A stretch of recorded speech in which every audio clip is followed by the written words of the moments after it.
Hello and once again welcome to our छोटा मोटा सा यूट्यूब चैनल जिसका नाम है मैट्रिक इंग्लिश मीडियम। कैसे हैं आप सब। आज हम लोग एक फिर से न्यू वीडियो आगे का वीडियो हम लोग कंटिन्यू करेंगे। जैसा कि आप सभी को मालूम है हम लोग स्टार्ट किए हैं ज्योग्राफी और फर्स्ट वाला चैप्टर मतलब हम लोग यहाँ से लेकर के ये पार्ट 1 में मिल जाएगा। पार्ट 2 में इतना कवर है 2 वीडियोस में। आज तीसरा वीडियो है जहाँ से हम लोग यहाँ से CDE कोशिश करेंगे आज तीनों का तीनों कंप्लीट हो जाए या फिर कम से कम 2 कंप्लीट हो जाए, क्योंकि ये चैप्टर बहुत बड़ा है। 56 या कम से कम समझिए 50 पेजेस का नोट्स है। ठीक है, अभी जो हम लोग कर रहे हैं तो 50 पेजेस का नोट्स है तो टाइम लगेगा ही, और आधा घंटा का वीडियोस होता है तो हर चीज़ तो होने नहीं हो पाएगा। लेकिन नोट्स को मेरे पढ़ाने के बाद आप लोग को भी पढ़ना है, ताकि थोड़ा सा आप कीजिएगा थोड़ा सा मैं करूँगा तभी। मैं जितना भी कर लूँ लेकिन जब तक आप लोग नहीं पढ़ेगा तब तक कोई फ़ायदा नहीं होगा। तो ये हमारा पास आप सबको मालूम है इस चैनल पे कराया जा रहा है SCERT। हम लोग पूरे SCERT को हम लोग पढ़ रहे हैं, तो इस बात को ध्यान रखिएगा। आप लोग में से किसी का कमेंट आया था कि NCERT में ये चीज़ें हैं, तो NCERT हम लोग नहीं पढ़ रहे हैं, हम लोग SCERT पढ़ रहे हैं। जो चेंज नहीं हुआ है बहुत सालों से उसी को आंसर मानते आ रहा है, तो हम लोग भी इसी को मानते हुए चलेंगे। ठीक है, स्टार्ट करेंगे सी में, जिसमें forest and wild life resources के बारे में। रिसोर्सेज चलता आ रहा बहुत बड़ा चैप्टर है, इसीलिए सबसे पहले फॉरेस्ट का डेफिनेशन क्या होता है। मेरा पढ़ाने का तरीका शायद आपको मालूम है, जहाँ इंपॉर्टेंट चीज़ें हैं जहाँ से क्वेश्चन बन सकते हैं 2 नंबर 1 नंबर 5 नंबर जैसे बन सकते हैं उस पर ज़्यादा फोकस रहेगा। ठीक है, बाद बाकी जो चीज़ें हैं वो आपको नोट्स में खुद एक बार भी पढ़ना है। ठीक है, चलो स्टार्ट करते हैं। फॉरेस्ट का डेफिनेशन नहीं पूछेगा लेकिन याद रख सकते हो फॉरेस्ट क्या होता है। Is a large land area होता है जो किससे कवर्ड होता है, बताओ, पानी से? बिल्कुल नहीं, ट्री प्लांट्स एंड बुशेस से कवर्ड होता है कौन, फॉरेस्ट। ठीक है, फॉरेस्ट 2 टाइप का होता है आपको मालूम है, एक नेचुरल फॉरेस्ट एक मैन मेड। नेचुरल किसको बोलेंगे, जो खुद ब खुद नेचर द्वारा डेवलप हो। ठीक है, और मैन मेड किसको बोलेंगे, जो इंसान द्वारा डेवलप किया जाए उसको बोलेंगे मैन मेड। कोई दिक्कत नहीं होना चाहिए।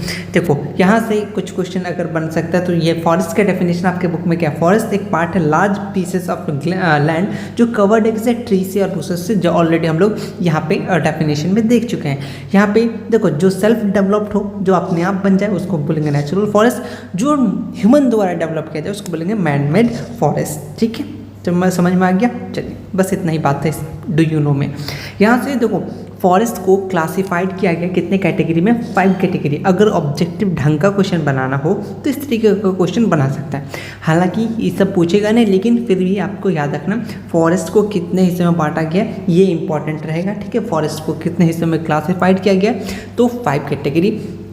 अगर 2 नंबर का बनाना चाहे तो बताइए उनका नाम क्या क्या है। ठीक है, तो सबसे पहले वेरी डेंस फॉरेस्ट, फिर डेंस फॉरेस्ट, फिर थोड़ा सा ओपन फॉरेस्ट, फिर बुशी एंड अदर फॉरेस्ट, फिर यहाँ पे ये इंपॉर्टेंट रहेगा मैंग्रोव फॉरेस्ट। ठीक है, और यहाँ से किस टाइप के क्वेश्चन बनने के चांसेस है, एक पेज आगे मैं लेके जाना चाहूँगा।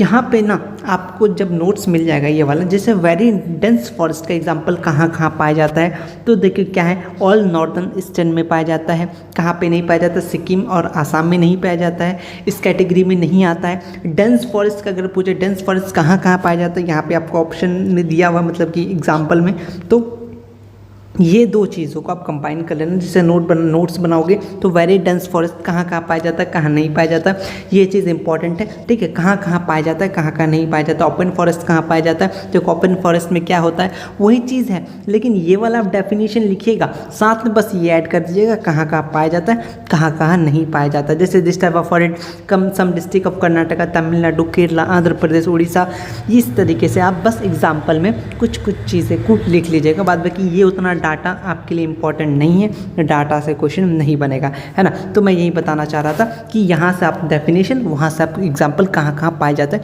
ये चीज़ आप कर लेना। ठीक है, अब यहाँ पे देखो कुछ चीज़ें डू यू नो से इंपॉर्टेंट क्वेश्चन जहाँ से बन सकते हैं और बने भी हैं। तो सबसे पहला क्वेश्चन, मध्य प्रदेश स्टैंड करता है first term of forest area in the country. Madhya Pradesh पहला नंबर पे आता है फॉरेस्ट में। ठीक है, ये क्वेश्चन में MCQ में आता है, Madhya Pradesh stand first in the term of forest area in the country, where 11.22% of forest area in country found in is found. On second position में कौन आता है, अरुणाचल प्रदेश, अपना इंडिया का बात हो रहा है। ठीक है, थर्ड में कौन आता है, अपना छत्तीसगढ़। ठीक है, याद रखना। उड़ीसा 4th प्लेस में आता है, 5th में क्या आता है महाराष्ट्र, अकॉर्डिंग टू बुक। और इसी को हम लोग फॉलो करना, अभी हो सकता है चेंज हो, कोई आगे पीछे ऊपर नीचे तो हो जाता है, करंट की बात करेंगे। लेकिन अगर पूछेगा तो मध्य प्रदेश सबसे ज़्यादा फॉरेस्ट कहाँ पाया जाता है, इस टाइप का क्वेश्चन है ऑब्जेक्टिव में, ऑप्शन में मध्य प्रदेश रहेगा, पक्का रहेगा, ठीक है। तो ये याद रखना, मध्य प्रदेश फर्स्ट में आ जाता है। यहाँ पे कुछ डाटा है जो आपको उतना ज़्यादा याद नहीं रखना है, ठीक है। उसके बाद यहाँ एक क्वेश्चन, ये आप थोड़ा बहुत करके देख लेना, इंपॉर्टेंट नहीं है ना कि यहाँ से क्वेश्चन बनने वाला है, लेकिन यहाँ से एक क्वेश्चन बनेगा क्योंकि यहाँ बिहार के बारे में बात हो रहा है। After the division of Bihar condition of Bihar forest distribution has been, यहाँ देखो present Bihar most of the land agriculture land only 6764.14 hectare forest found. ये हेक्टर वाला नहीं पूछेगा, डरना मत, लेकिन आप सिंपल पूछेगा कितना परसेंट अभी बिहार में है फॉरेस्ट, तो 7.1%। या तो कभी 7% ऑप्शन में दिखेगा या तो 7.1, दोनों में से कोई दिखेगा, दोनों ही नहीं देख सकता, कोई एक ही दिखेगा, या तो 7% दिखेगा या तो 7.1। तो फॉरेस्ट अगर बिहार की बात करें तो कितना परसेंट पाया जाता है फॉरेस्ट, 7% या तो 7.1, दोनों ऑप्शन याद रखना। हो सकता है 7% आ जाता है या फिर 7.1, जो सही लगे दोनों में से जो आ जाए वो टिक कर लेना, कोई दोनों एक साथ नहीं आने वाला। यहाँ से एक इंपॉर्टेंट क्वेश्चन बनेगा, ठीक है। Percent total geographical area forest की बात कर रहा, बिहार का इंपॉर्टेंट है VVI, क्योंकि ये ऑलरेडी आ चुका है PYQ में, है ना। चलिए आगे बढ़ेंगे। ये नोट्स में जब मैं दे दूंगा तो ये सब जो भी अदर पॉइंट्स हैं जो मैं छोड़ रहा हूँ आप सबके लिए, ये भी आप देख लेना, जो इंपॉर्टेंट चीज़ है वहाँ पे ज़्यादा मैं फोकस करूँगा। यहाँ पे एग्जाम्पल आप यहाँ से देख लेना, डेफिनेशन आप यहाँ से लिख लेना, ठीक है। आगे बढ़ेंगे। यहाँ से इस टाइप का क्वेश्चन अक्सर 5 नंबर में पूछा जाता है कि degradation and conservation of forest wealth and wild life, destruction of forest started name of development. ये जो डिस्ट्रक्शन हो रहा है फॉरेस्ट का, कटना हो रहा है, जंगल का कटना, ये ख़त्म होना किसके नाम पे, डेवलपमेंट के नाम पे, कि भाई इस पे जंगल को हटा रहे हैं, कोई नया इंडस्ट्री बनेगा, रोड बनेगा, अलग अलग इंडस्ट्री बनेगा, तो डेवलपमेंट के नाम पे हम लोग फॉरेस्ट को क्या कर रहे हैं, डिस्ट्रक्शन कर रहे हैं, ठीक है। बाय द मिडिल हम लोग 20th सेंचुरी की बात करें, फॉरेस्ट स्प्रेड था 24%, लेकिन अब घट के कितना हो गया, 19%। डाटा नहीं पूछेगा, इंपॉर्टेंट नहीं है, ठीक है, डाटा मत याद करने बैठना। Are the area beginning 21st century, क्या हो रहा है, रीजन ह्यूमन इन्वेंशन कर रहा है, अनकंट्रोल गेजिंग हो रहा है, डोमेस्टिकेशन ऑफ एनिमल हो रहा है, फॉरेस्ट को काटना हो रहा है।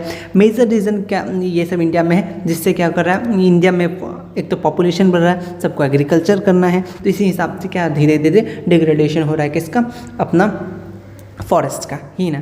एनिमल गेजिंग हो गया, उसका यूज़ वुड का फ्यूल की तरह यूज़ करना, और क्या क्या करना, रेलवे को बनाने के लिए जंगल को काटना पड़ता है, roads construction, industrial development, urbanisation, destroy the forest area in large scale. ये क्वेश्चन 5 नंबर में देगा, क्या क्या कारण है कि जंगल का कट रहा है और इसको आप किस तरीके से बचा सकते हैं, जैसे इसका अपोजिट लिख दीजिएगा, लेकिन ये इंपॉर्टेंट क्वेश्चन बन सकता है 5 नंबर के लिए, क्या क्या कारण है जिसके कारण से जंगल का कटना हो रहा है। तब ये सब छोटी छोटी चीज़ें पॉइंट वाइज अगर लिखेगा या फिर अगर लाइन बाय लाइन लिख रहे हैं तो इंपॉर्टेंट चीज़ों को आप हाईलाइट कर सकते हैं, जैसे एनिमल गेजिंग हो गया, जैसे इंडस्ट्रियल डेवलपमेंट हो रहा है, तो ये सब के पीछे मतलब कि जो जहाँ पे लिखेगा तो इंपॉर्टेंट पॉइंट्स को हाईलाइट कर दीजिएगा तो ज़्यादा अच्छा रहेगा, है ना। या फिर पॉइंट में अगर लिख सकते हैं तो पॉइंट में भी लिख सकते हैं, ठीक।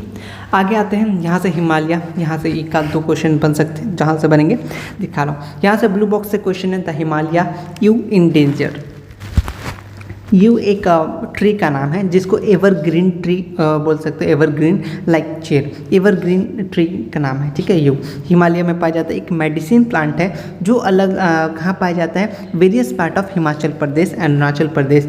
इसको केमिकल नाम का है टैक्सोल, इसका याद रखिएगा, टैक्सोल अभी काम देगा। ये कहाँ से हम लोग निकालते हैं इसको, बार्क से यानी छिलका से, ठीक है, चाहे वो पेड़ का जो होता है ना छिलका, उसके बाद लीव्स हो गया, ब्रांचेस हो गया, रूट हो गया, कहाँ का, चीड़ ट्री का। किसके ट्रीटमेंट के लिए, कैंसर के ट्रीटमेंट के लिए। बिहार बोर्ड में ऑलरेडी ये क्वेश्चन आ गया है कि टैक्सोल का इस्तेमाल हम लोग किसके लिए करते हैं, किस ट्रीटमेंट के लिए करते हैं, तो कैंसर के लिए। ये बात को याद रखना बहुत अच्छी तरीके से, अगर क्वेश्चन बनाना हो तो ये एक अच्छा इंपॉर्टेंट क्वेश्चन बन सकता है, ठीक है। या फिर पूछ देगा ये जो हिमालय में एवरग्रीन प्लांट है ये किस चीज़ के लिए है फेमस है, तो मेडिसिन प्लांट है, ठीक है। कहाँ कहाँ पाया जाता है, हिमाचल प्रदेश, अरुणाचल प्रदेश में, ठीक है। उसका केमिकल की बात करें तो टेक्सोल जो निकाल हम लोग कहाँ कहाँ से निकाला जाता है, ये भी क्वेश्चन बना सकता है। तो पत्ता से, बार्क से, ब्रांचेस से, रूट से, ठीक है। और किसके लिए इस्तेमाल होता है ये तो ऑलरेडी आपको बता दिया है कि कैंसर के ट्रीटमेंट के लिए। ये इंपॉर्टेंट क्वेश्चन है, ठीक है। लेकिन धीरे धीरे 1000 ईयर के बाद देखने को मिला है कि बहुत सारे वेरियस पार्ट ऑफ हिमाचल प्रदेश में या फिर अरुणाचल प्रदेश में ये जो है अब ये ख़त्म होने लगा है, लॉस्ट होने लगा है, ठीक है। अलग अलग पार्ट से ख़त्म होने लगा है। क्या the Himalayan you in danger, इसलिए ये हेडिंग ही आपको दे दिया गया है। 2-3 बातें इसमें याद रखना, किस ट्री का नाम क्या है, कौन सा केमिकल है, केमिकल्स कहाँ से निकालते हैं, ठीक है। पत्ता से, बार्क से, ये सब याद रखना। और किसके लिए, मेन इंपॉर्टेंट यही वाला क्वेश्चन बनेगा कि कहाँ पे किसका इस्तेमाल करने के लिए इस्तेमाल करते हैं, तो कैंसर के लिए, ठीक है, टेक्सोल का इस्तेमाल करते हैं, क्योंकि इसका बहुत ज़्यादा हाईली लार्ज सेलिंग था मेडिसिन वर्ल्ड में, तो सब ने यूज़ कर लिया तो ख़त्म तो होना ही है ना। चलो, और ऊपर से हम लोग जंगल को काट रहे हैं, ये भी बात है। आगे बढ़ेंगे, नेक्स्ट चीज़ों को देखेंगे। यहाँ पे कुछ डू यू नो में क्वेश्चन है। In our country 8100 species fauna और 47000 स्पीसीज फ्लोरा फाउंड है, जिसमें से 15000 flora species of Indian origin. ये डाटा है सिंपल सा कि कंट्री में इतना स्पीसीज फ्लोरा का है, फाउना का है, और इतना स्पीसीज फ्लोरा का है ना, जिसमें से हम लोग इतना स्पीसीज फ्लोरा को हम लोग इंडियन ओरिजिन है, ठीक है। ये डाटा है, याद नहीं रखना है, क्वेश्चन नहीं आता है डू यू नो से, मतलब कि ये वाला डू यू नो इंपॉर्टेंट नहीं है। डू यू नो से क्वेश्चन आता है, लेकिन ये वाला डू यू नो ये क्वेश्चन नहीं पूछेगा। एक स्पीसीज है वो आगे है, वो मैं बता दूंगा, लेकिन फिर भी बुक में था, डू यू नो में ले लिया, एक बार देख लेना। लेकिन इस टाइप से क्वेश्चन अभी तक तो नहीं आए, अगर आएंगे तो बता दूंगा, है ना। चलिए, डू यू नो यहाँ से भी इंपॉर्टेंट क्वेश्चन है। अमृता देवी, ये इंपॉर्टेंट है, कहाँ रहती थी, विश्नोई विलेज कहाँ, जोधपुर डिस्ट्रिक्ट, राजस्थान। यहाँ से इनको हर साल क्वेश्चन पूछा जाता है, बहुत बार पूछा जाता है। ये क्वेश्चन तो मतलब कि क्लास 10th तो होता ही है, अगर आप आर्ट्स लीजिएगा तो 12th में रहेगा, बीए की तरफ जाइएगा तो उधर भी रहेगा, बहुत इंपॉर्टेंट है ये क्वेश्चन। अमृता देवी कहाँ रहती थी, किस विलेज में, एक क्वेश्चन ये बनता है, विश्नोई विलेज। एक क्वेश्चन किस डिस्ट्रिक्ट में, जोधपुर डिस्ट्रिक्ट, कहाँ का, राजस्थान का। वैसे ये राजस्थान जो है ना, 1 मिनट यार क्या हो गया, वैसे राजस्थान को याद रखिएगा, राजस्थान बहुत जगह आने वाला है ये वर्ड, ठीक है। जगह इंपॉर्टेंट स्पेशल जगह है, तो ये बहुत ज़्यादा क्वेश्चन पूछे जाएगा। 3 का, या तो उसका विलेज का नाम पूछ लेगा, या तो डिस्ट्रिक्ट का नाम पूछ लेगा, या तो किस स्टेट से था, तो राजस्थान। उन्होंने किंग का ऑर्डर को मना कर दिया था। किंग क्या बोला था कि पेड़ काटो वहाँ पे, ठीक है। कब की बात कर रहे हैं, 1731 की बात कर रहे हैं। उसको पेड़ को सिंपल से हटा करके वो अपना महल बनाना चाह रहा था, लेकिन अमृता देवी जो है वो वहाँ पे रहती थी, वो पेड़ काटने आया तो वे लोग सब कोई और उनके गांव के लोग ज्वाइन किए, हाथों में हाथ लेके, और वो प्रोटेस्ट किसके अगेंस्ट, किंग्स के अगेंस्ट उन्होंने प्रोटेस्ट किया। किंग आया, फिर देखा, उन्होंने उनको देखने के बाद उन्होंने मना कर दिया कि नहीं काटो, पेड़ नहीं काटो, यही बात था, ठीक है, इसमें और कोई बात नहीं था। इसी से रिलेटेड एक चिपकू मूवमेंट भी आपको देखने को मिलेगा आगे वाला। एक आता है यहाँ से, बस आपको 2-3 क्वेश्चन बन सकता है कि अमृता देवी किस विलेज से बिलोंग करती थी, डिस्ट्रिक्ट क्या है और कहाँ से थी, ठीक है, ये वाला याद रखना। और ये वाला एक डेट, छोटा सा ये डेट है 1731 की बात है, ये थोड़ा सा ध्यान रख लेना। उसके बाद आते हैं रेड डाटा बुक क्या होता है। ये क्वेश्चन 2 नंबर में आ जाता है, 2 नंबर के लिए, ठीक है। रेड डाटा बुक एक इन्फॉर्मेशन होता है जो given about danger of extension of normal species. ये एक पॉइंट इस तरीके से लिख सकते हो, या फिर the endangered species are universally marked, 2 point लिखिएगा, 2 नंबर मिल जाएगा। It want toward comparative situation of endangered species at the world level. और लोकल इंडेंजर्ड स्पीसीज आइडेंटिफाइड किया जाता है कि सब programmes related their conservation and promoted. वैसे सिंपल सा पूछेगा, रेड डाटा बुक क्या है, एक इन्फॉर्मेशन है जिसमें danger of extension normal species के बारे में लिखा जाता है, स्पीसीज के बारे में लिखा जाता है ना, ये बात याद रखना। एक आता है ग्रीन बुक, है ना, एक आता है रेड डाटा बुक, एक ग्रीन डाटा बुक। वो ग्रीन किस लिए आता है और रेड किस लिए आता है, अब ग्रीन वाला बताइएगा कमेंट सेक्शन में, ग्रीन बुक में क्या आता है और रेड में तो बता ही दिया यहाँ पे। इस इसको ऐसे भी याद रख सकते हैं, रेड मतलब क्या होता है, रेड मतलब होता है रेड देख के हम लोग सोचते हैं डेंजर है, तो जो डेंजर है of extension of normal species उसके बारे में जिस बुक में लिखा जाता है उसको रेड डाटा बुक बोलेंगे। ठीक है, इस तरीके से आप याद रख सकते हैं। यहाँ पे एक देखिएगा, यहाँ से इम्पोर्टेंट क्वेश्चन क्या बन सकता है कि फुल फॉर्म वाला IUCN international union for the conversation of natural and natural resources, important organisation है जो वर्क करता है conservation of endangered species and propagation. यहाँ से इंपॉर्टेंट क्वेश्चन बन सकता है, क्या ऑब्जेक्टिव को बन सकता है कि कन्वर्सेशन जो है कंजर्वेशन एक ही वर्ड हो, कन्वर्सेशन कंजर्वेशन एक ही लगता है क्योंकि इंग्लिश क्लास करने के बाद यही होता है मेरे साथ। Conservation of endangered species and it's propagation के लिए कौन सा ऑर्गेनाइजेशन बनाया गया था ये पूछ सकता है, तो international union of the conservation of nature and natural resources. ठीक है, चलो उसके बाद ये वाला याद रख लेना, इंपॉर्टेंट रहेगा। फिर वहीं पे है, इसको और किस नाम से जाना जाता है ये वाला ना, वर्ल्ड कंजर्वेशन यूनियन, उसका दूसरा ही नाम है। ठीक है, इसको भी याद रखना, MCQ के लिए हो सकता है पूछ दे कि इसको IUCN को और किस नाम से जाना जाता है, तो वर्ल्ड कंजर्वेशन यूनियन। ठीक है, यहाँ पे नेक्स्ट है, the organisation has identified various species plant animal को डिवाइड किया अलग अलग कैटेगरी में। ठीक है, कैटेगरी में सबसे मोस्ट इंपॉर्टेंट कैटेगरी ये लास्ट वाला एक्सटिंक्ट स्पीसीज।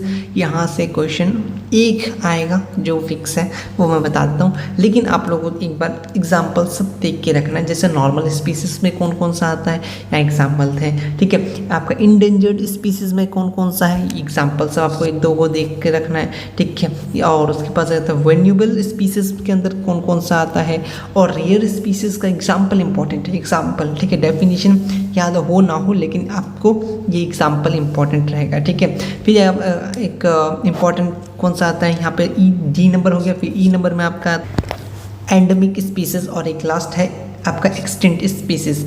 एक्सटिंक्ट स्पीसीज सबसे लास्ट वाला इंपॉर्टेंट है, ये वाला एग्जाम्पल याद रखिएगा कि आपको ऑब्जेक्टिव में पूछेगा कि इसमें से एग्जाम्पल कौन है एक्सटिंक्ट स्पीसीज का, तो आपको ऑप्शन में डोडो का ऑप्शन रहेगा। ठीक है, ये वाला इंपॉर्टेंट है, मोस्ट इंपॉर्टेंट है कि एक्सटिंक्ट स्पीसीज का एग्जाम्पल कौन सा है, तो डोडो ऑप्शन में रहेगा। आँख कान बन करके लगा के आ जाना है, ये ऑप्शन में ज़रूर रहेगा। ये क्वेश्चन बहुत बार पूछा है और यही वाला बार बार पूछता है, लेकिन आपको इसका एग्जाम्पल एक दो करके याद रख लेना है।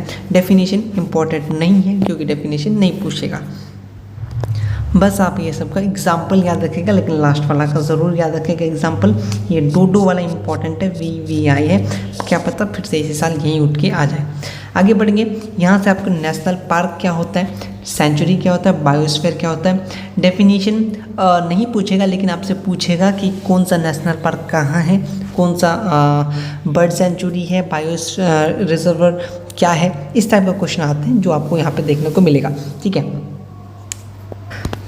जैसे नेशनल पार्क की बात करें, इसका मेन ऑब्जेक्टिव है of this type of park is to develop ideal condition for growth and reproduction of wild life and their natural habitat. External interference इसको रोका जाता है, एग्रीकल्चर जैसे ग्रेजिंग हो गया, फॉरेस्ट प्रोटेक्ट, गेजिंग, कंस्ट्रक्शन, ये सब चीज़ रोका जाता है जिससे आसानी से इनका ग्रोथ हो सके, रिप्रोडक्शन हो सके। ठीक है, इसलिए नेशनल पार्क को बनाया जाता है। इंपॉर्टेंट 85 नेशनल सर्च पार्क है, यहाँ पे ये बात याद रखना, नोट कर लेना। वैसे अभी हो सकता है बढ़ गया, हो सकता है घट गया, लेकिन बुक में 85, तो हम लोग को 85 डाटा याद करके रखना है क्योंकि बुक चेंज नहीं हुआ। और यहाँ पे आपको ना टेबल नंबर 2 पे दिया गया है, टेबल नंबर 2 आगे है। ठीक है, फिर सेंचुरी क्या होता है, it is such a protected area of wild life, जहाँ पर लोग प्रोटेक्टेड मैनर में रहते हैं। प्राइवेट प्रॉपर्टी होता है, कैन हो सकता है प्राइवेट प्रॉपर्टी भी हो। एरिया लिमिटेड होता है परमिशन किसके लिए, आपका एग्रीकल्चर के लिए, फॉरेस्ट प्रोटेक्ट के लिए, फिशिंग के लिए एरिया मतलब कि लिमिटेड होता है, पूरा का पूरा आपको नहीं करने देगा।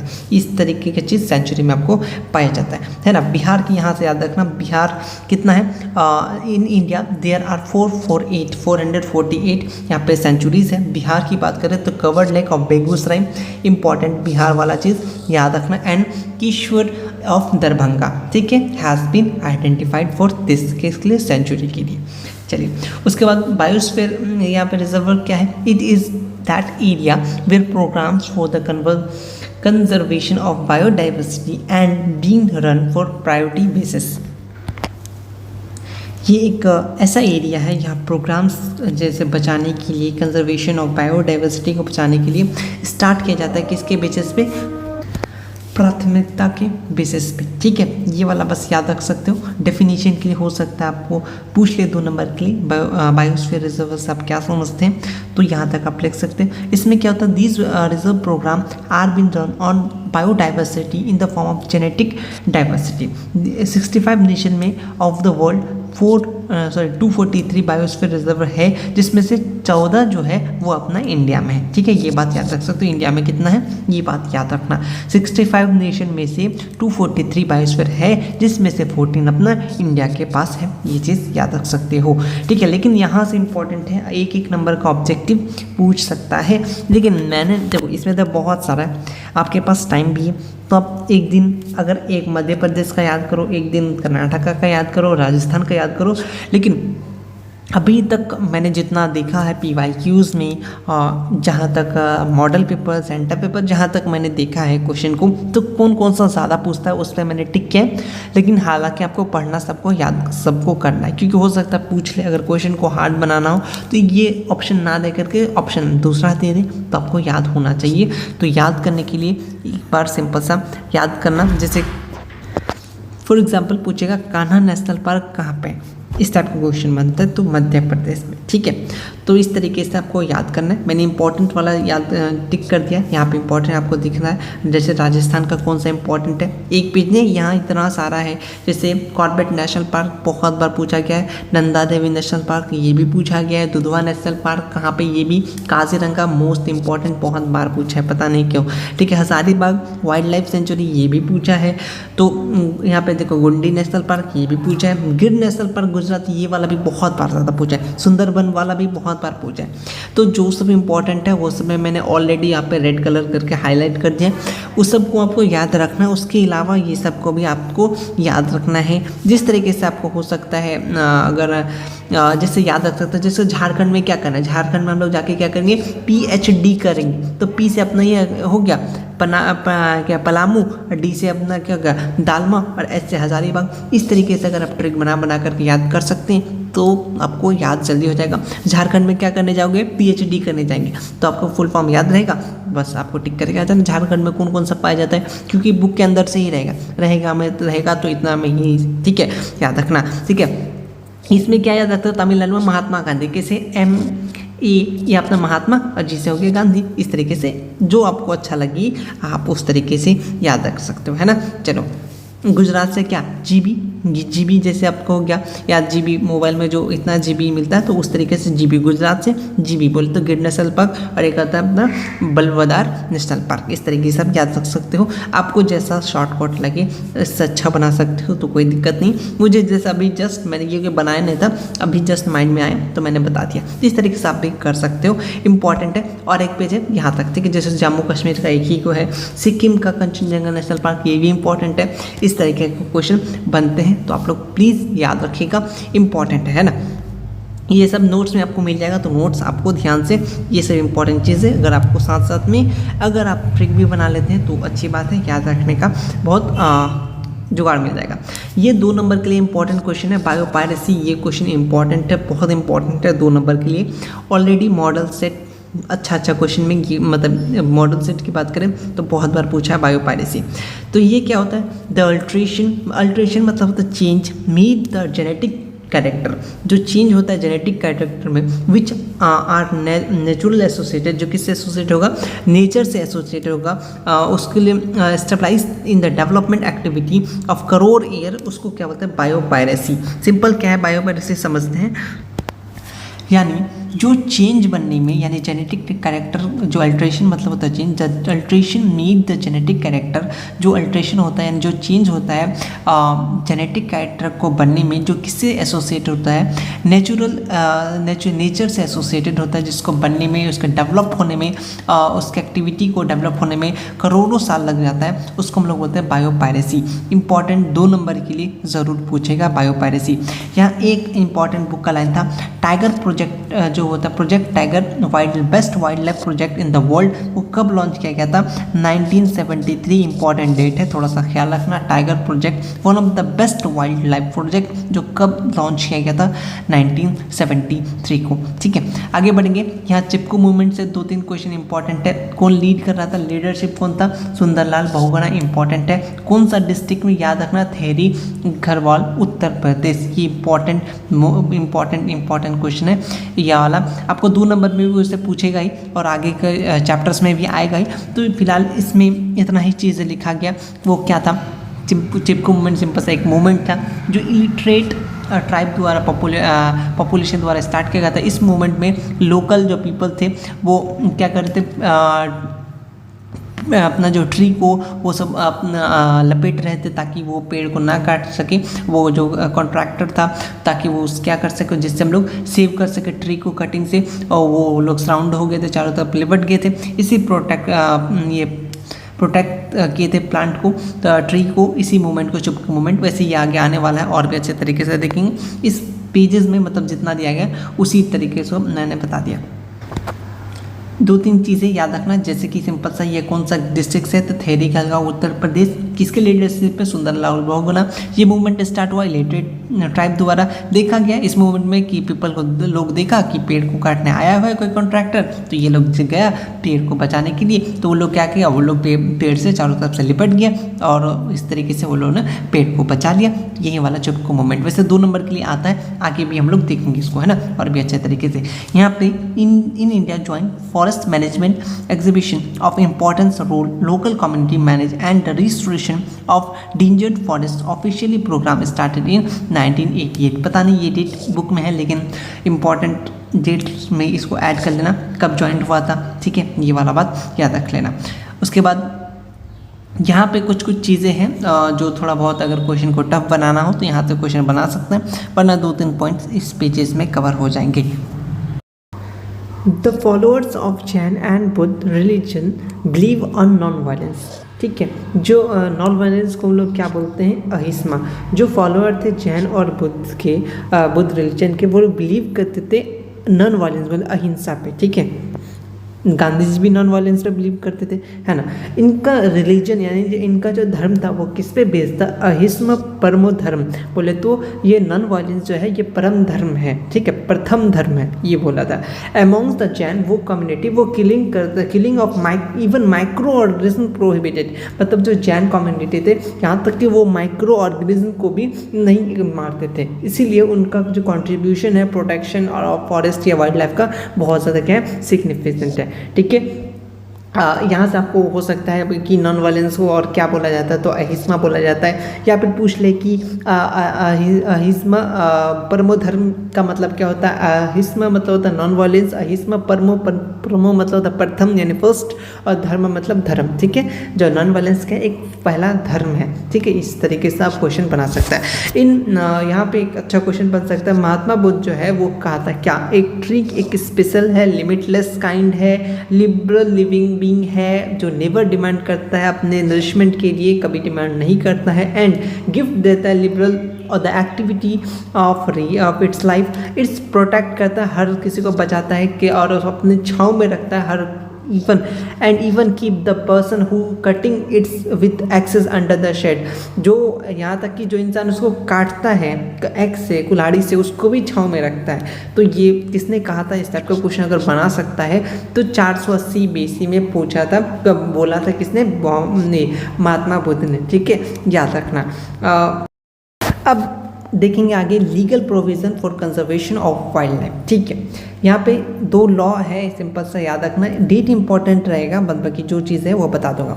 सबसे पहले आपका इंटरनेशनल लॉ एक होता है, नेशनल लॉ। इंटरनेशनल लॉ में बहुत सारे ये protection of wild life rule और लीगल प्रोविज़न के लिए बनाया गया है, जिसमें कलेक्शन है किसका? 2 या 2 से ज़्यादा कंट्रीज़ का अंडर द इंटरनेशनल एग्रीमेंट। इस एग्रीमेंट के थ्रू क्या कर सकते हैं? Conservation of natural resources. ठीक है, under the African convention convention कब हुआ था? 1968। याद रखना wetland convention in international importance, ये भी याद रख सकते हो, इसको हम लोग क्या बोलते हैं? रमसर कन्वेंशन जो हुआ था 1971 को। एक हुआ था world natural cultural heritage conservation and protection act, जब कब आया था? 1972। ये कुछ डेट है, इसको याद रखना, इंपॉर्टेंट रहेगा, क्योंकि डेट शीट से अगर क्वेश्चन बनाना हो, अगर हार्ड बनाना हो तो इस टाइप का क्वेश्चन लेगा। Effort are being made protected wild life by the following strictly the wild life can be protected.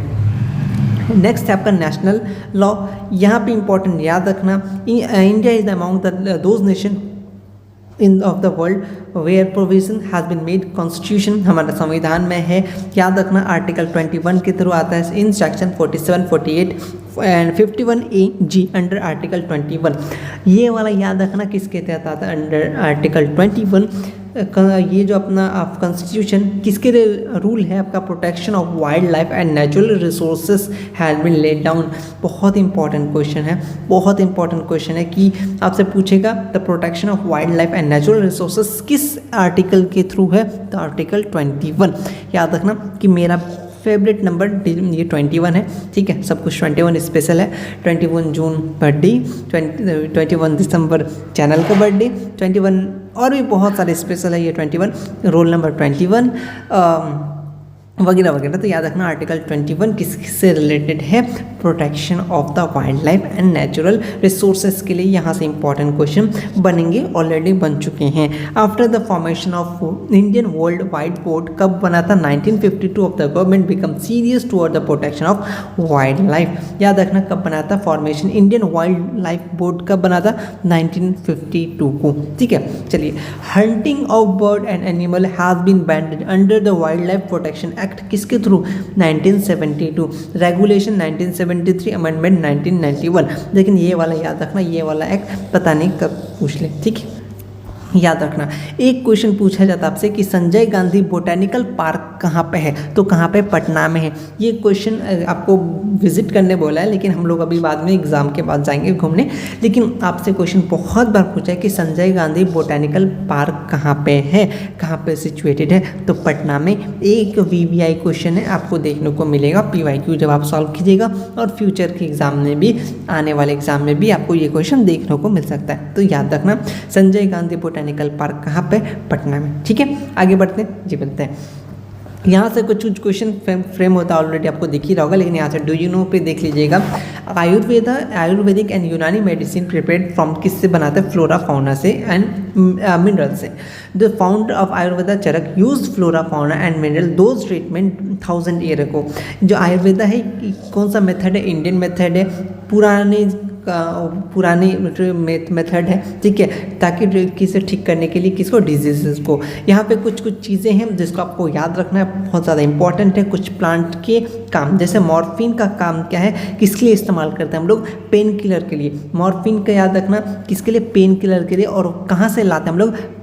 ये पूछा है, डिराइव फ्रॉम किससे लेके आते हैं हम लोग? पापाविर सोमनिफरम से हम लोग डिराइव करते हैं। फिर एक आता है अपना क्वानिन, ये मलेरिया के लिए इस्तेमाल करते हैं, मतलब यूज़ करते हैं। ये किससे हम लोग डिराइव्ड किए हैं? ये हम लोग डिराइव्ड किए हैं चिनचोना लेडग्रेनिया। और उसके बाद नेक्स्ट है आपका टैक्सोल, बहुत इंपॉर्टेंट, जो ऑलरेडी पढ़ चुके हम लोग। कहाँ से लिए? टैक्सोल का इस्तेमाल कैसे? कैंसर के लिए, ठीक है। जो हम लोग कहाँ से? Bark of the tree evergreen, जिसको यू पढ़े थे, है ना। चलिए, ये इंपॉर्टेंट कुछ 3 पॉइंट है, इसको ज़रूर याद रखिएगा यहाँ से, क्योंकि ऑलरेडी टैक्सोल का तो यूज़ मतलब क्वेश्चन आ चुका है। मॉर्फिन के लिए, पेन किलर, कॉनिन के लिए, याद रखिएगा मलेरिया, ठीक है, याद रखिएगा, इंपॉर्टेंट रहेगा, ठीक है। उसके बाद नेक्स्ट आएंगे हम लोग अब आपका मिनरल रिसोर्सेज से। मिनरल रिसोर्सेज में देखो बहुत सारी चीज़ें हैं, ये तो मैं बताऊंगा यहाँ से क्वेश्चन कहाँ से बनेंगे ऑलरेडी, ठीक है। लेकिन ये डिस्ट्रीब्यूशन कहाँ से है, ये थोड़ा सा आपको पढ़ना पड़ेगा जब मैं नोट्स दे दूंगा। लेकिन कहाँ से वो मैंने इंपॉर्टेंट चीज़ हाईलाइट कर दिया है। लेकिन डिस्ट्रीब्यूशन से मैं ऐसा सोचा हूँ कि जैसे संडे को आपका ऑब्जेक्टिव क्वेश्चन होगा पूरा रिसोर्सेज चैप्टर का, तो डिस्ट्रीब्यूशन से जिस हिसाब से क्वेश्चन बनेगा मैं बनाऊँगा, आप लोग पढ़ के ज़रूर जवाब दीजिएगा। लेकिन फिलहाल हम लोग स्टार्ट करते हैं, किस टाइप से क्वेश्चन पूछेंगे वो तो हम लोग देखेंगे। लेकिन अभी आगे बढ़ेंगे यहाँ से हम लोग। मिनरल क्या होता है, मेटालिक सॉलिड प्रेजेंट होता है अर्थ क्रस्ट में, उसको हम लोग क्या बोलते हैं mineral. For example sodium chloride, calcium carbonate, zinc sulphate, ETC. ठीक है, mineral resources are the pillar of modern civilisation culture. ठीक है, more than 100 mineral found in India. Important question, Bihar board कितना टाइप का पाया जाता है, मोर देन 100 मिनरल्स, कितना मिनरल्स पाया जाता है, इस टाइप का ऑब्जेक्टिव आता है तो 100 मिनरल्स पाया जाता है किसमें, इंडिया में। ठीक है, सबसे पहले मिनरल्स की बात करें दो हिस्सों में बांटा गया, एक होता है मेटालिक, ठीक है, एक होता है नॉन मेटालिक। एक मेटालिक, एक अपना नॉन मेटालिक। मेटालिक में ना दो चीज़ें हैं, एक होता है आपका मेटालिक में दिखेगा, एक होता है फेरस मिनरल, एक होता है नॉन फेरस मिनरल्स। अभी हम लोग को समझ में आ जाएगा क्या क्या है ना।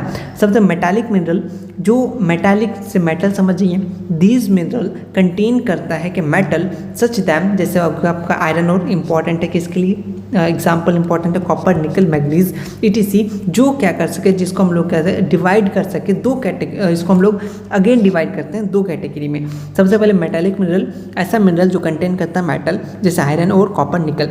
इसमें अब दो कैटेगरी, एक होता है फेरस, एक होता है नॉन फेरस। फेरस जो कंटेन करता है दोज मिनरल जो ग्रेटर कंटेंट आयरन और जिसमें ज़्यादा पाया जाता है आयरन, उसको बोल देंगे हम लोग अपना फेरस मिनरल। जिसमें कम पाया जाता है, लेस अमाउंट में पाया जाता है आयरन, उसको बोलेंगे नॉन फेरस। समझ में आ गया, अपने आयरन का पढ़ा है, ये केमिकल, ये आयरन का नेम है। ठीक है, फेरस।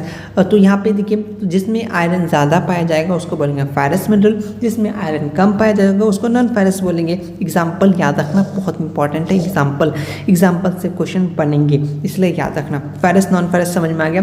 फिर यहाँ पे आ गया एक नॉन मेटालिक। नॉन मेटालिक जो कंटेन करता है non metal, these metal contain non metals, जैसे लाइमस्टोन हो गया, डोलोमाइट हो गया, मिका हो गया, गिप्सम हो गया, ये सब एग्जाम्पल है। इसको दो कैटेगरी में बट, एक होता है कार्बनिक, एक होता है नॉन कार्बनिक। नाम से पता चल रहा है, जो कंटेन करता फॉसिल उसको बोलेंगे they are formed by the transformation of buried animal plant life under the earth surface such as coal, petrol। ठीक है, जो कार्बन जो फॉसिल कंटेन करता है उसको बोलेंगे कार्बनिक मिनरल, यानी जिसमें कार्बन पाया जाता है। नॉन कार्बनिक जिसमें फॉसिल फ्यूल नहीं पाया जाता, जैसे mica, graphite, most important example सब देख के रखना। और डेफिनेशन शायद ही पूछे, लेकिन एग्जाम्पल आपको ऑब्जेक्टिव में ज़रूर पूछेगा। इसमें से नॉन कार्बनिक मिनरल का एग्जाम्पल क्या है, कार्बनिक मिनरल का एग्जाम्पल क्या है। कार्बनिक जो फॉसिल फ्यूल ऐसे हैं जो फॉर्म हुए ट्रांसफॉर्मेशन, जो ज़मीन के अंदर दब गया, जानवर, प्लांट, पौधा बहुत अर्थ सरफेस के बाद बनते, जैसे कोल हो गया, पेट्रोलियम हो गया, एग्जाम्पल हो गया कार्बनिक के। और बाद में जो फॉसिल फ्यूल से नहीं कंटेन करते, जैसे अपना मिका, ग्रेफाइट, ये सब नॉन फॉसिल है। ठीक है, याद रखना ये सब चीज़ें, छोटी छोटी चीज़ें। मिनरल जैसे एक मेटालिक, एक नॉन मेटालिक। मेटालिक की बात करें हम लोग तो फेरस पढ़े, एक नॉन फेरस एग्जाम्पल याद रखना इंपॉर्टेंट। नॉन फेरस में दो पार्ट पढ़े क्या, सॉरी नॉन मेटालिक में एक कार्बनिक, एक जिससे कार्बनिक ये और एक नॉन कार्बनिक, है ना। इस टाइप से एग्जाम्पल याद रखना।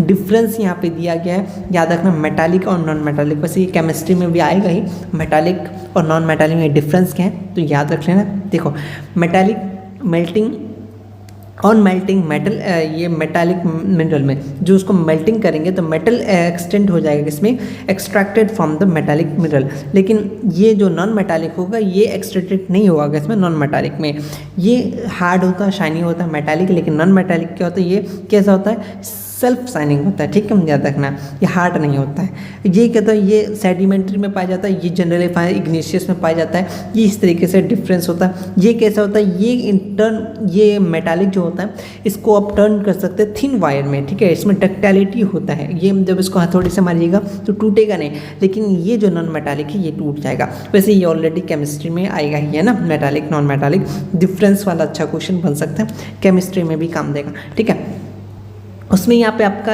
आता है difference between ferrous and non ferrous. अगर क्वेश्चन बनाना हो 2 नंबर के लिए, 5 नंबर के लिए, तो अच्छा क्वेश्चन यहाँ से बन सकता है। जिसमें आयरन कंटेन करेगा, जो उसको क्या बोलेंगे, मतलब फेरस, जैसे एग्जांपल भी लिख देना, काम देगा। और ये कैसा होता है, ग्रे कलर होता है, डल डस्टी कलर होता है। और इसमें फाउंड कर क्रिस्टलाइन रॉक पाया जाता है, किसमें, फेरस में। नॉन फेरस जस्ट अपोजिट कि ये ऐसा आयरन होता है जिसमें बहुत कम नॉन आयरन कंटेंट पाया जाता है। ठीक है, और ये जैसे एग्जांपल सब लिखेगा, गोल्ड, लीड, मेकअप। और ये कैसा बहुत कलर में पाया जाता है। और ये जो होता है ये कहाँ पे, ऑल टाइप ऑफ रॉक में पाया जाता है। ये सिर्फ क्रिस्टलाइन रॉक में पाया जाता है, कौन, फेरस। इस टाइप से डिफरेंस ऑफ द क्वेश्चन बन सकते हैं, तो ये डिफरेंस वाला चीज़ आप याद रखिएगा। आयरन ओर की बात करें, यहाँ से 2 क्वेश्चन बन सकते हैं बिहार बोर्ड में कि 2 से 3 क्वेश्चन कैसे बन सकते हैं मैं बता रहा हूँ। आयरन को बैकबोन बोला जाता है ऑफ मॉडर्न सिविलाइजेशन, इसलिए आयरन को मदर ऑफ इंडस्ट्री बोला जाता है। आयरन ओर को आयरन को क्या बोला जाता है, मदर ऑफ इंडस्ट्री। बात को याद रखना, इंपॉर्टेंट है ये वाला, ये VVI लाइन है, याद रखना। और आयरन का कितना टाइप होता है ये भी इंपॉर्टेंट है, कितना 3, हीमाटाइट, मैग्नेटाइट, लाइमस्टोन, लिमोनाइट, ठीक है, ये 3 है। और इसमें ना ये 3 इसमें कितना क्या पाया जाता है, अगर क्वेश्चन को हार्ड बनाना हो तो इस तरह से पूछ सकता है कि हीमाटाइट में कितना % आयरन कंटेन करता है, तो 68%, मैग्नेटाइट में कितना, लिमोनाइट में कितना, इस टाइप से क्वेश्चन बना सकता है। या फिर सब नेम दे सकता है, हीमेटाइट को किस नाम से जानते हैं, रेड ओर के नाम से, मैग्नेटाइट को किससे, आपका ब्लैक ओर के नाम से, लिमोनाइट को किसने, येलो ओर के नाम से। इस टाइप से भी क्वेश्चन बना सकता है। तो इसको और इसको थोड़ा सा ध्यान में रखना, ठीक है, ये उतना इंपॉर्टेंट नहीं है, ठीक है, याद मत रखना, चल जाएगा, कोई दिक्कत नहीं है, ठीक है, इतना ही रखना, लेकिन वो जो जितना बताया उतना याद रखना।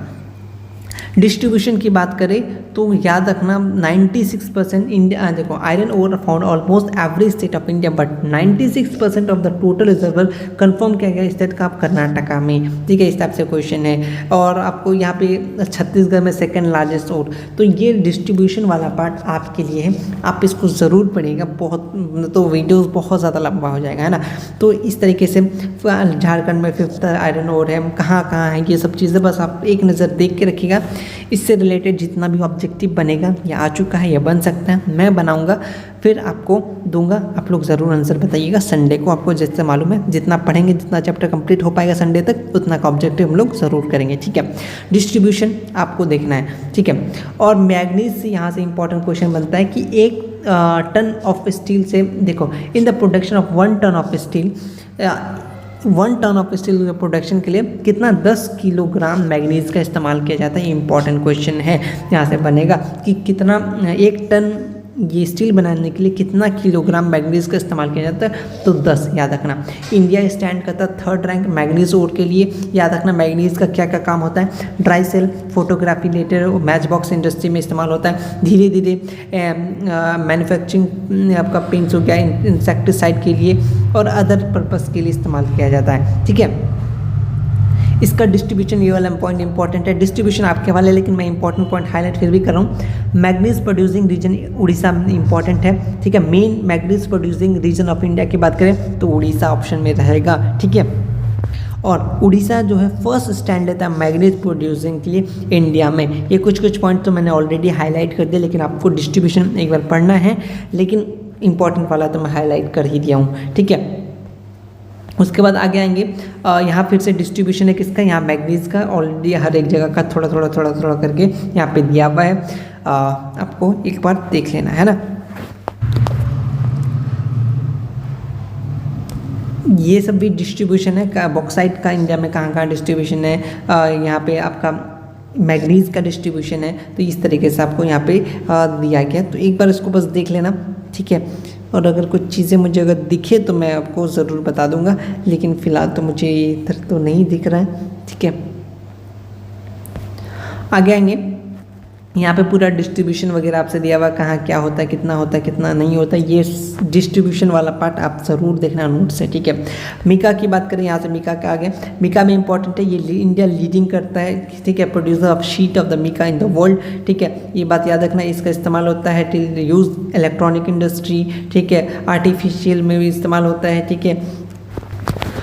और मीका का इस्तेमाल होता है आयुर्वेदिक मेडिसिन में, बट लेकिन अभी जो अपना इलेक्ट्रिकल इक्विपमेंट में इस्तेमाल होता है, ठीक है, डाई इलेक्ट्रिक स्ट्रेंथ में भी इस्तेमाल होता है, क्योंकि it has resist high voltage of electricity. Mica का बात कर रहे हैं यहाँ पे, ठीक है। उसके बाद यहाँ पे लाइमस्टोन की बात करें, जिसमें इन इंडिया 76% लाइमस्टोन का इस्तेमाल होता है सीमेंट के लिए। एक ऑब्जेक्टिव बनता है यहाँ से क्वेश्चन, ठीक है। लाइमस्टोन में क्या सबसे ज़्यादा यूज़ कहाँ होता है, इन सीमेंट में 16%, आयरन में स्टील होता है, आयरन में and 4 iron and steel and 4% use in chemical industry. इस तरीके से डिस्ट्रीब्यूशन है, उतना याद नहीं रखना, सिंपल से याद रखना कि लाइमस्टोन में इस टाइप का ऑब्जेक्टिव आता है कि लाइमस्टोन में सबसे ज़्यादा यूज़ किसको किया जाता है, तो सीमेंट को इस्तेमाल किया जाता है। इसको थोड़ा सा आप याद रखना बस, बात बाकी उतना इंपॉर्टेंट नहीं है, ठीक है। लास्ट लास्ट इसमें क्या है, आप किस तरीके से मिनरल को बचा सकते हैं और क्यों ज़रूरी है, इस टाइप से क्वेश्चन आपसे पूछता है Bihar board. Conservation of mineral क्यों ज़रूरी है? मिनरल आपको मालूम है मिनरल आर डिप्लीटेबल और ये कैसे नॉन रिन्यूएबल रिसोर्सेस है, एक क्वांटिटी में लिमिटेड है, ऐसा इम्पॉसिबल है कि वापस हम लोग उसको क्रिएट कर सके, बनाने बहुत एक्सेसिव एक्सप्लॉयटेशन करना पड़ेगा अपना मिनरल का इंडस्ट्रीज़ में, ठीक है। और इसका जो एग्जिस्टेंस है यहाँ पे एक डेंजर में, ठीक है, अपना जो भी मिनरल्स वगैरह हैं वो भी किस में, डेंजर में। देयरफॉर इसका बचाव होना बहुत ज़्यादा ज़रूरी है ताकि मिनरल का क्राइसिस से हम लोग को अवॉइड कर सकें, है ना। और अपना judicious use of mineral resources depend करता है 3 चीज़ों पे कि control over continuous exploiting of the mineral, their economical use हो गया, और search for cheap alternative form of raw material. ये सब किसका है, कंजर्वेशन ऑफ मिनरल का। तो ये कंजर्वेशन ऑफ मिनरल हो सकता है किस तरीके से आप बचा सकते हैं, तो वो आप अपने बातों को खुद अपने तरीके से लिख सकते हैं। अगर आपको बहुत ज़्यादा ये हार्ड लग रहा है तो पॉइंट में भी आप लिख सकते हैं। जब हम लोग इसका सब्जेक्टिव क्वेश्चन सब करेंगे तो उसमें मैं कोशिश करूँगा कि हर चीज़ को पॉइंट वाइज इजी वे में लिखा जाए, है ना। और इसी के साथ एक लास्ट पार्ट है ये ई वाला, एनर्जी एंड पावर रिसोर्सेज। क्या इसको ख़त्म कर दें या फिर क्या देखते हैं ना।